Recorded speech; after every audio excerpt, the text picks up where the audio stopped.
믿음의 열매는 결론적으로 부르심입니다. The fruit of faith.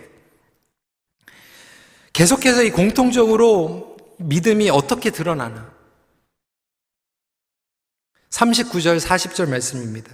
이 사람들은 다 믿음으로 말미암아 증거를 받았으나 약속된 것을 받지 못하였으니 이는 하나님이 우리를 위하여 더 좋은 것을 예비하였음즉 우리가 아니면 그들로 온전함을 이루지 못하게 하려 하심이라. 그런데 39절, 40절은 그 모든 것들을 정리하면서 지금은 당장 모든 것들이 주어지지 않았는데도 불구하고 이 믿음의 선배들은 더 좋은 약속을 바라보며 순종하며 나갔다라고 하는 거예요.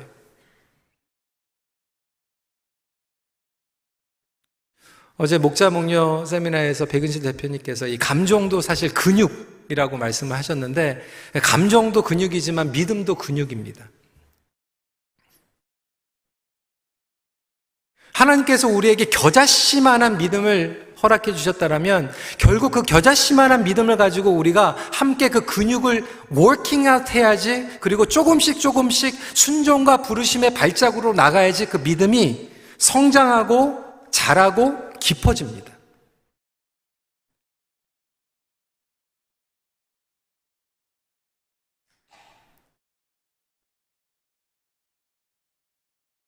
어떤 분들은 믿음 생활을 10년, 20년, 30년, 40년 하셨는데 믿음이 자라지도 않았고 깊어지지도 않았어요. 믿음은 그냥 놔두면 그냥 머물러 있는 게 아니라 믿음은 후퇴합니다. 리그레스 됩니다. 그래서 그 믿음을 끊임없이 우리는 성장시켜 나가야 되는데, 하나님께서 우리의 믿음이 자라길 원하시기 때문에 우리 인생의 여러 가지 과정을 통해서 믿음의 성장, 믿음의 점프할 수 있는 기회를 늘 주세요. 저와 여러분들에게 지금 이 코로나 시대 가운데서도 어떻게 믿음의 점프를 할 수 있는지 기회를 주고 계세요. In every situation. 심지어는 가정생활의 갈등을 통해서 믿음의 성장을 이루기 원하시고, 직장에서 안 믿는 사람과 믿는 사람과 오는 갈등을 통해서도 믿음의 점프를 하기 원하세요. 대단한 게 아닙니다. 일상생활 가운데예요. 이 믿음의 선배들을 보면 여러분들, 그들에게 공통점이 무엇이었습니까? 작은 순종이에요. 작은 믿음의 스텝들을 하라는 거예요. 일상생활 가운데 있었어요. 이들의 이름을 보면 제사장들 없어요. 목회자들 얘기하는 게 아니에요. 선교사들 얘기하는 게 아니에요. 평신도들이었어요. 일상생활 가운데, 농장 가운데에서, 가정 가운데에서, 집을 이사 가면서, 이민 가면서, 자식을 낳으면서 다 믿음의 얘기였어요. 작은 스텝, 믿음의 스텝을 할 때 결국 그들의 믿음은 견고하게 되고 성장하게 되고 깊어진다라고 하는 거예요.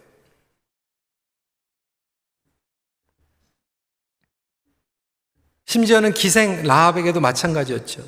이방신을 섬겼던 그 기생 라합에게도 부르심이 주어집니다.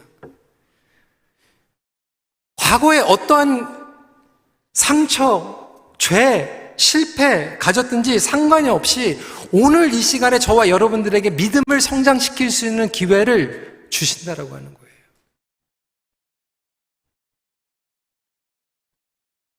그리고 믿음의 스텝을 하나씩 하게 되면 우리는 믿음의 성장을 경험하게 됩니다. 지난주에 말씀드린 것, 우리는 모이는 게 중요해요. 그냥 무조건 모이는 게 필요한 게 아니라 모여서 우리는 질문해야 되죠. 하나님을 더 알아가기 위해서 질문해야 되고요. 그리고 서로를 더 잘 섬기기 위해서 질문해야 됩니다. 그래서 믿음의 벤치마킹을 하기 위해서는 우린 질문해야 돼요. 믿음의 선배들에게. 저는 멘토 목사님들을 만날 때 자주 만나지 못하기 때문에 만나면은 질문을 적어가지고 갑니다. 이번에도 그런 질문들을 했어요. 목사님, 이 팬데믹 가운데서 How do you maintain your motivation for the race? 그게 제 질문이었어요. 어떻게 이 믿음의 경주, 팬데믹 가운데서 지치지 않고 계속해서 모티베이션을 얻을 수 있습니까, 목사님은? 목사님에게는 이 믿음의 경주 가운데 가장 힘들었던 것은 무엇입니까? 어쩔 때가 이 믿음의 경주 때 가장 신납니까? 어쩔 때 무엇을 통해서 목사님은 그 믿음의 경주에 업그레이드가 되었습니까?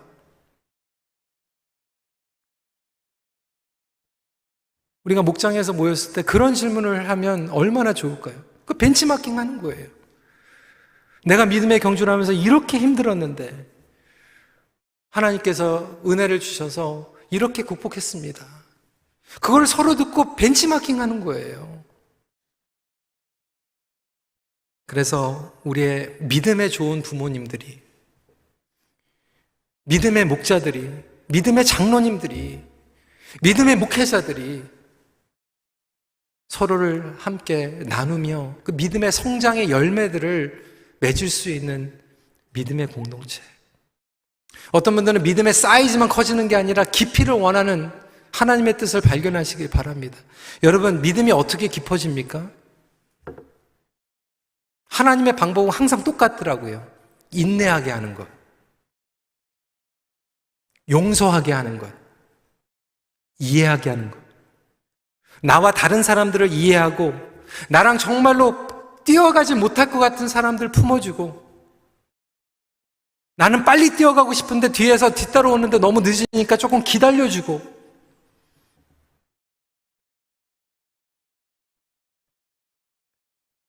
하나님께서 우리를 바다와 같이, 여러분 바다와 맑은 샘과는 다르잖아요. 바다는 품어줍니다. 더러운 것들도 받고요, 찌꺼기도 받습니다. 그런데 그것을 다 융화시키죠. 예수님의 사랑은 바다와 같은 사랑입니다. 그것을 받으면서도 하나님의 주권 가운데서 우리는 온전하게 나갈 수 있다라고 하는 것을 믿는 게 믿음이에요.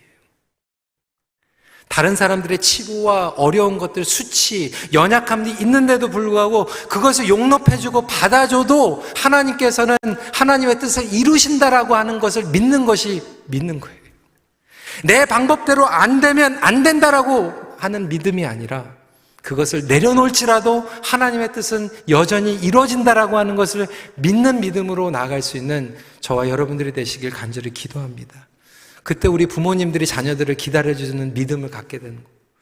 목자들이 답답할 때, 목회자들이 답답할 때, 때로는 우리 교회가 믿음의 경주를 할 때 어렵고 기다리는 시간이 있을지라도 하나님이 이 교회의 주인이라고 하는 것을 믿는 믿음으로 나아갈 때 저와 여러분들은 지치지 않고 온전한 믿음의 경주를 감당하게 됩니다.